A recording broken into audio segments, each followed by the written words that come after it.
পার্বত্য অঞ্চলে যে হাই অল্টিটিউডে যে ড্রাইভারদের গাড়ি চালানোর দক্ষতা দেখো।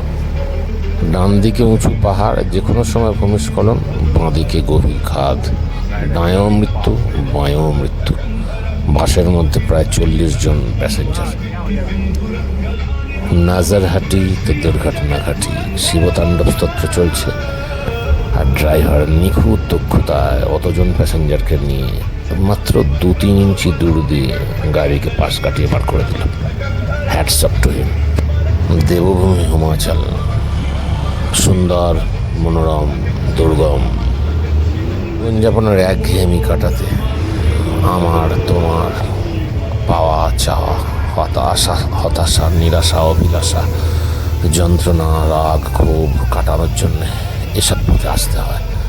উচ্চ পার্বত্য পথে হাই অল্টিটিউডে ট্রেকিং করে দেবতার সান্নিধ্য পাওয়া বা এইভাবে যানবাহনের মাধ্যমে দুর্গম পার্বত্য পথ অনুভব করা, এই অনুভূতি ভাষায় বোঝানো সম্ভব না। হর হর মহাদেব। সাংলাতে ঘন্টা 5 কাটানোর পরে 4:15 নাগাদ একটি বাস এলো। রিকংপিও থেকে আসা এই বাস, সাংলা একটি ব্রিজ ভেঙে গেছে তাই একটু দেরি হয়েছে।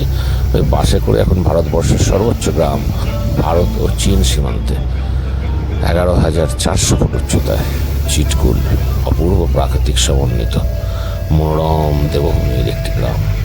চিটকুলে যাচ্ছি। কুয়াশা, মেঘ, দুর্গমতা, শীতলতা, নির্মলতা, দূষণমুক্ত দেবভূমি হিমাচলে পার্বত্য পথে বাস। 20 জুলাই 2026। হর হর মহাদেব।